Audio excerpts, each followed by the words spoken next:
Dan berkata gurunya Imam Asy-Sya'bi tentang muridnya di sini,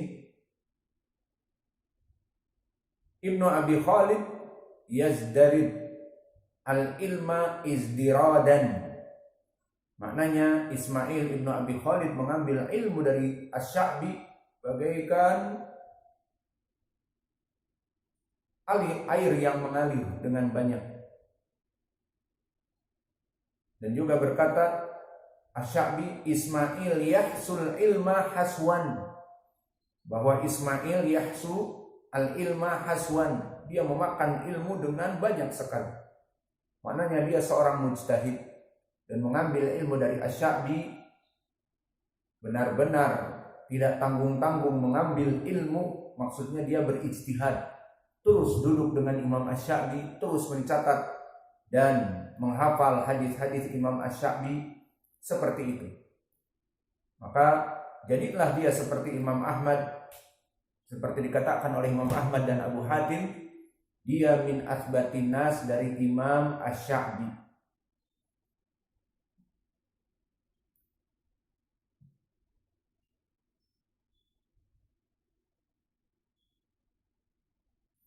Dan begitu pun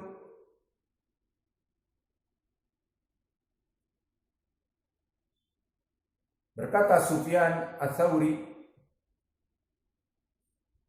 memuji tentang gurunya Ismail bin Abi Khalid, al-hufad indana arba'ah, bahwa al-hufad maknanya para penghafal di zamanku, di zaman Sufyan bin Uyainah yang belajar kepada Ismail, ada 4. Di antaranya Ismail bin Abi Khalid dan Yahya bin Sa'id al-Ansari dan Asim al-Ahwal dan Abdul Malik ibni Abi Sulaiman. Maka syahidnya Ismail ibnu Abi Khalid diakui oleh Imam Sufyan Ats-Tsauri bahwa dia di zamannya adalah termasuk orang yang paling hafal. Dan berkata Sufyan Ats-Tsauri, hufadun nas Ismail ibni Abi Khalid a'lamun nas bisya'bi wa asbatuhum fihi. Maka dia orang yang paling kuat periwayatan dari Imam Asy-Sya'bi. Imam Asy-Sya'bi Amir ibnu Syarahil yang dohirnya di tabaqah yang ketiga atau yang kedua, maka dia termasuk tabi'i kabir, dan dia qami'ul bidah wa yuqimus sunnah. Dia seorang alim muhaddits yang menghidupkan sunnah-sunnah Nabi. Maka Ismail bin Abi Khalid min athbatin nas dari Imam Asy-Sya'bi, dan Imam Asy-Sya'bi seorang qami'ul bidah, dari sunni, ahli sunnah yang sangat membenci kelompok ahlul bid'ah. Dan dari ucapannya yang masyhur di saat datang kelompok ahlul bid'ah kepadanya, wahai Imam Asy-Sya'bi, bolehkah aku berbicara? Dan dia kelompok ahlul bid'ah. Maka lihat bagaimana ulama ahli sunnah tidak mau duduk dengan kelompok ahlul bid'ah, takut kelompok ahlul bid'ah ini memberikan syubhat. Maka dikatakan, mungkin aku duduk berbicara dengan kamu 1 kalimat saja. Maka Imam Asy-Sya'bi mengatakan, wala nisfi kalimah, wala nisfu kalimah, meskipun setengah kalimat aku tidak mau, apalagi kalimat yang panjang. Kalimat atau makna kalimat seperti kitabun, itu kalimat. Setengah kalimat berarti kita, masjidun kalimat, berarti mas tidak ada maknanya. Maksudnya setengah kalimat pun aku tidak mau duduk dengan kelompok ahlul bid'ah. Di sini para ulama mereka merasa takut bagaimana duduk dengan kelompok ahlul bid'ah, yang bisa jadi duduk kebetulan undangan, tentunya bukan undangan tahlilan, undangan apa, misalnya ada pernikahan atau kebetulan ada syekh datang dari luar negeri dan sebagainya, ketemu. Adapun di zaman now, maka sebagian dari dai-dai yang mengaku ahlu sunnah diajak jidal dengan kelompok ahlul bid'ah, maka mau untuk berjidal. Maka ini sangat dijauhi oleh para salaf, apalagi yang namanya jidal, debat kusir. Tujuan untuk debat apa? Setiap orang membela apa yang mereka yakini, iya apa tidak? Maka debat misalnya antara Sufi dengan Wahabi, dicapnya bahwa Wahabi, maka akhirnya mau dan tidak diadakan perekaman pertemuan yang Wahabi dengan dalil-dalilnya, yang Sufi dengan dalil-dalilnya, maka ini tidak sunnah dan tidak baik, karena semua kelompok akan membeberkan apa yang ada padanya, sehingga ini lebih ditakutkan lagi akan masuk subuhat. Maka kelompok Wahabi akan mengatakan dalilnya haramnya demikian adalah demikian, maka kelompok Sufi akan mengatakan dalilnya bolehnya demikian adalah demikian, bisa masuk subuhat. Maka dulu para a'imah seperti Imam Asy-Sya'bi, datang kelompok ahlul bid'ah untuk duduk saja, mungkin berbicara apa kita tidak tahu. Yang jelas dia minta izin, dikatakan setengah kalimat pun tidak mau aku mendengar dari kamu. Setengah kalimat. Tahu kalimat maknanya kitabun, masjidun, mudarrisun, itu mudarris kalimat. Kalau setengah berarti apa? Mudar atau ris. Tidak ada maknanya. Maksudnya bagaimana dulu para salaf sangat takut kepada duduk dengan kelompok ahlul bidah.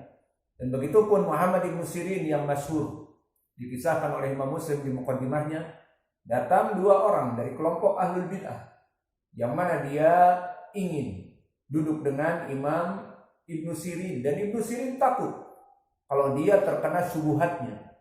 Maka di majelis Ibn Sirin mengatakan, la akumanna aw la takuman anni, aku berdiri pergi atau kalian berdua yang pergi, pilih.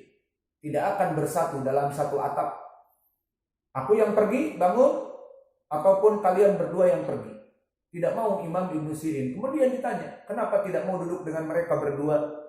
Dikatakan mereka kelompok ahlul bid'ah. Aku takut duduk dengan keduanya, mereka melemparkan syubhat, dan aku menjadi bingung dengan syubhatnya dan bisa suatu hari terkena syubhat. Dan berapa dari kaum muslimin yang notabene mengaku salafi, ahli sunnah misalnya, kemudian banyak mendengar dari YouTube syubhat-syubhat dari orang-orang Sufi, Syiah, Jamaah Tabligh dan yang lainnya. Kemudian akhirnya dia suatu hari terbawa.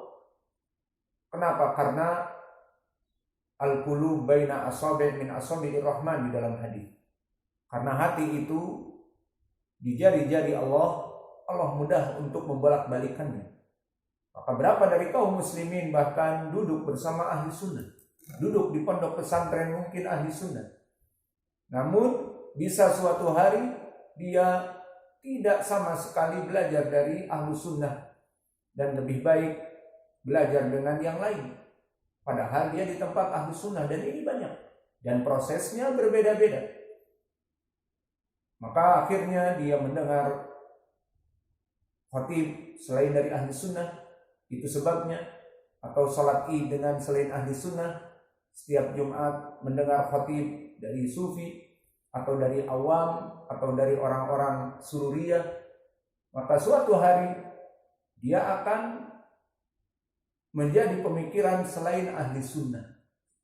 Dan itu yang sering difatwakan oleh Syekh kami Mukbil di saat ditanya, ya Syekh, kami kelompok ahli sunnah, namun masjid kami jauh, dan bagaimana kami melaksanakan sholat id ataupun sholat jum'ah bersama orang-orang selain dari ahli sunnah. Maka Syekh, tidak pantas kalian duduk bersama kelompok ahli sunnah selain ahli sunnah, karena khutbah jum'ah kalian dicekoki dengan dalil-dalil dan fatwa-fatwa dari kelompok selain ahli sunnah, dan kamu duduk menerimanya.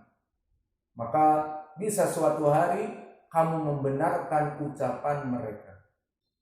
Maka ahlu sunnah, kata Syekh, duduk dengan ahlu sunnah, meskipun apa yang ada, meskipun jauh, meskipun ada sesuatu, maka perbedaan, perpecahan yang ada seperti fikih atau yang lainnya dilewati. Yang penting duduk dengan ahlu sunnah, tidak duduk dengan awam ataupun kelompok as-sufiyah ataupun kelompok as-sururiyah memberikan syubhat dan kamu duduk. maka ditakutkan nanti kamu terbawa. Dan ini sesuai dengan ayat Allah, falamma zagu azaghallahu qulubahum. Di saat mereka menyeleweng dari tidak duduk dengan ahli sunnah dan duduk dengan orang awam ataupun kelompok-kelompok yang bukan dari ahli sunnah, maka azaghallahu qulubahum.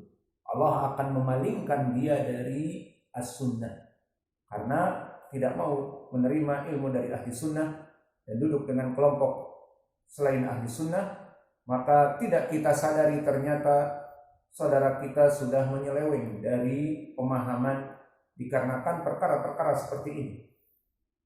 Maka itulah Imam Asy-Sya'bi duduk dengan kelompok ahlul bid'ah, tidak mau. Bagaimana mendengar khutbah, bagaimana mendengar petuah-petuah atau yang lainnya. Maka Imam Asy-Sya'bi setengah kalimat pun tidak mau. Dan tadi Muhammad ibn Sirin, aku yang pergi atau kamu yang pergi. Maka itulah sifat kita, bagaimana menjauhi ucapan-ucapan orang-orang awam, ucapan orang-orang yang tidak pantas untuk berbicara agama. Kemudian kita duduk setengah jam ataupun berapa menit. Di antara mereka ada yang mengatakan, hanya sekedar menggugurkan kewajiban saja. Menggugurkan kewajiban tidak terus beresiko. Menggugurkan kewajiban masih ada dai sunnah duduk dengan dai sunnah. Adapun menggugurkan kewajiban hanya sholat Jumat menggugurkan kewajiban, tapi harus mendengar subuhat-subuhat dari orang-orang awam ataupun subuhat-subuhat dari orang-orang yang selain ahli sunnah, maka ini sangat beresiko. Maka lihat bagaimana para ulama takut memilih teman.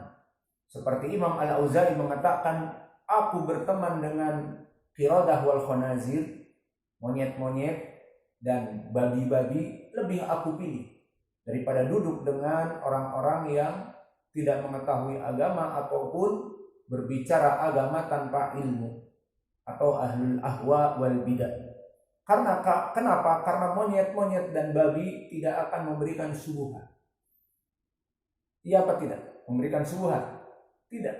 Namun mereka orang-orang yang awam ataupun pemikirannya salah, di khutbahnya akan memberikan, mari kita melaksanakan demikian dan demikian, maulid nabi dan sebagainya, sunnah.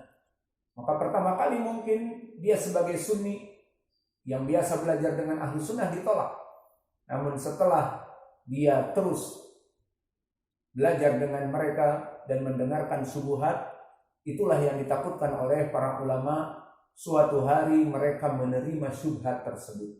Maka apa kata Imam Ibn Sirin? Ini akhafu an yukirra fi qalbi asyubhat. Aku takut mendengar dari dua orang itu, kemudian syubhat mereka tetap bermalam dan bersarang di dalam hatiku, dan suatu hari aku berbicara tentang kebid'ahan tersebut. Inilah dari larangan para ulama untuk duduk dengan kelompok ahlul bid'ah. Maka tidak pantas untuk kita mengatakan hanya sekedar menggugurkan kewajiban. Menggugurkan kewajiban duduk dengan orang-orang mereka. Beresiko tinggi.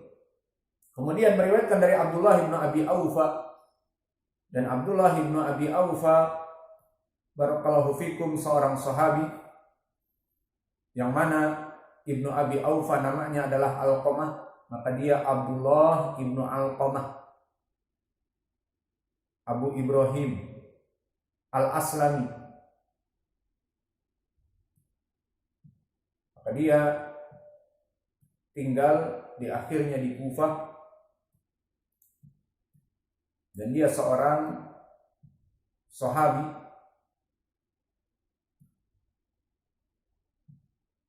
Dia dan bapaknya sama-sama seorang sahabi.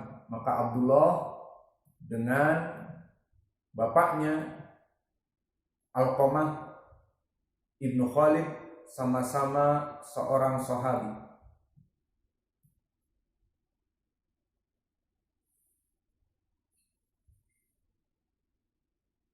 Dan kita masuk sekarang kepada ilmu hadis